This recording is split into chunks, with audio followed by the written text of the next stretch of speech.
Ravi de retrouver pour votre journal en français. Voici les titres.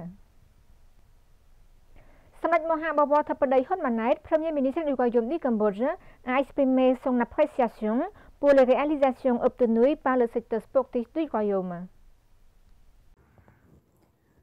S'intéressant à la cérémonie de remise des récompenses du gouvernement royal aux médaillés cambodgiens des compétitions sportives régionales et internationales tenues dans l'après-midi du 26 février 2024 au Palais de la Paix à Phnom Penh, Samdech Thapadei Hun Manet, Premier ministre du Royaume du Cambodge, a dit que le sport avait activement contribué au renforcement de la diplomatie et des autres relations du Cambodge.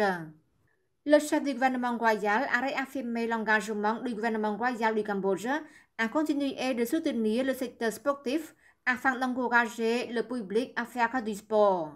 Samdech Thapadei Premier ministre a également pris note des réalisations des athlètes cambodgiens lorsque le royaume avait remporté au total 81 médailles d'or, 74 d'argent et 129 de bronze lors des 32e SEA Games qu'il avait accueilli en mai 2023. Samdech Thapadei Premier ministre a également pris note des réalisations des athlètes cambodgiens lorsque le royaume avait remporté au total 81 médailles d'or, 74 d'argent et 129 de bronze lors des 32e SEA Games qu'il avait accueilli en mai 2023. Son Excellence Bandar Sapiecha Hongchunaron, vice-premier ministre et ministre de l'Éducation, de la Jeunesse et des Sports, a déclaré que les réalisations dans le secteur sportif avaient démontré l'attention du gouvernement royal, l'implication de toutes les parties prenantes, la délégation de fonctions, le soutien financier aux fédérations nationales sportives et la mise en œuvre effective de la politique nationale de développement de l'éducation physique et sportive.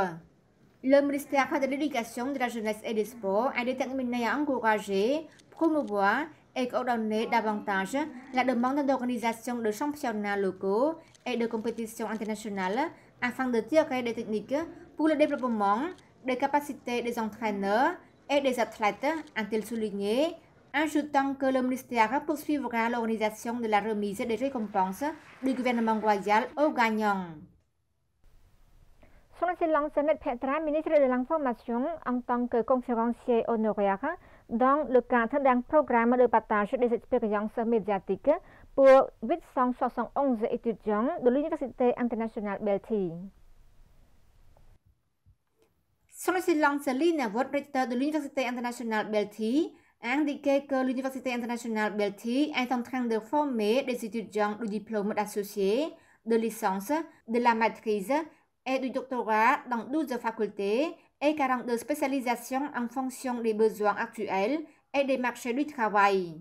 Son Excellence le recteur a souligné que le programme de partage d'expérience est inclus dans le programme d'études des étudiants chaque semestre afin de fournir aux étudiants de bonnes connaissances et de nouvelles expériences auprès d'orateurs célèbres tant au pays qu'à l'étranger, conformément aux devises de Belty, qualité, efficacité, excellence, moralité et vertu.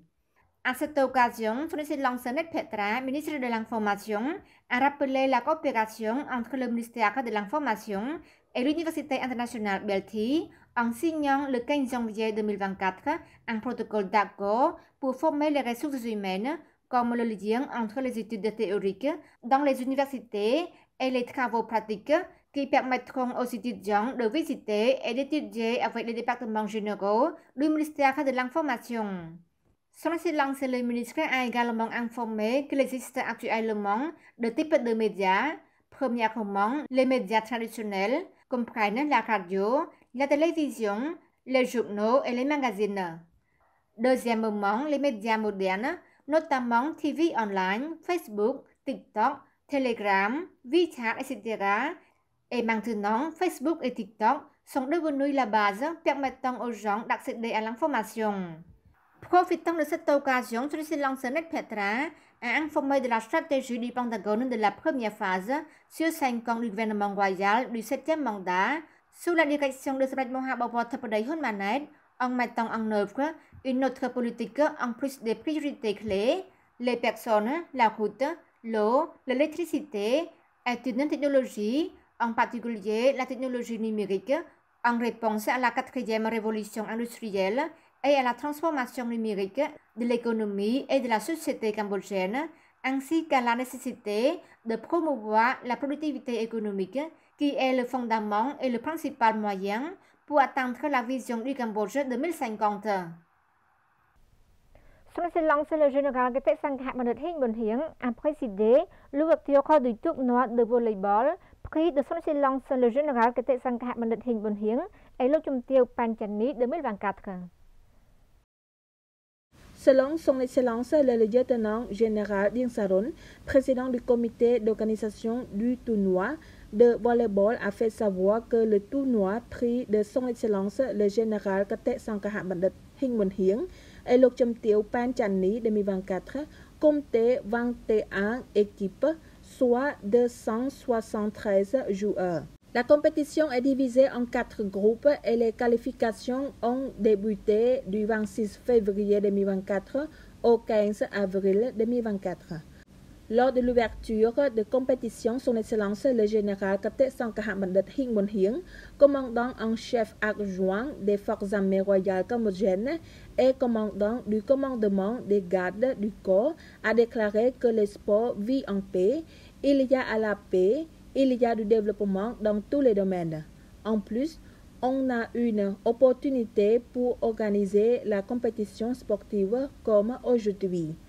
Son Excellence Dr Hinh Bun Hieng a souligné que l'organisation de cette compétition sportive a lieu chaque année pour contribuer à la promotion du sport dans tout le pays et conformément à la recommandation de Samdech Thapadey, Premier ministre Hun Manet, qui a déclaré qu'un citoyen doit pratiquer un sport. Son Excellence Kete Sangha a demandé aux athlètes de continuer à prendre soin de leur santé et de rester à l'écart des drogues en changeant de la consommation de drogue à faire du sport. L'ambassade du Japon au Cambodge a accordé une subvention de 760 000 $ américains pour 3 projets d'ONG japonaises au Cambodge. Le gouvernement du Japon, par l'intermédiaire de l'ambassade du Japon au Cambodge, a organisé le 26 février 2024 une cérémonie de signature de subvention pour 3 projets d'ONG japonaises au Cambodge d'une valeur d'environ 760 000 $ américains. Son Excellence Taninai Ishitomo, chargé d'affaires par intérim de l'ambassade du Japon au Cambodge, a déclaré que pour le premier projet, le gouvernement du Japon fournira environ 160 000 $ américains pour le projet qui est mis en œuvre par l'organisation Nature Center Risen. Ce projet vise à promouvoir l'éducation, l'environnement dès l'enfance au Cambodge afin de résoudre des problèmes de plus en plus difficiles liés à la croissance économique. Afin de créer un modèle d'éducation environnementale pour les enfants et les parents, Nature Center Risen soutiendra l'éducation de l'environnement dans l'école maternelle de Sihanoukville. Le deuxième projet, le gouvernement japonais fournira environ 410 000 $ américains pour des projets mis en œuvre par l'organisation bénévole. Dans ce projet, 3 activités seront mises en œuvre. 1. La rénovation du bâtiment maternel et des jardins d'enfants. 2. Le développement des capacités des enseignants des classes maternelles et des responsables de l'administration de l'éducation. Et 3. L'amélioration de la compréhension des parents à l'éducation de la petite enfance dans la classe à la province d'Odor-Min-Chey, située au nord-est du Cambodge. Pour le troisième projet, le gouvernement japonais fournira environ 190 000 $ américains pour des projets mis en œuvre par l'Organisation du Fonds international pour le développement et le secours. Ce projet vise à renforcer la coopération entre les hôpitaux et les centres de santé en créant l'hôpital provincial de référence de Kratie en tant qu'hôpital central pour la chirurgie dans la région du nord-est du Cambodge.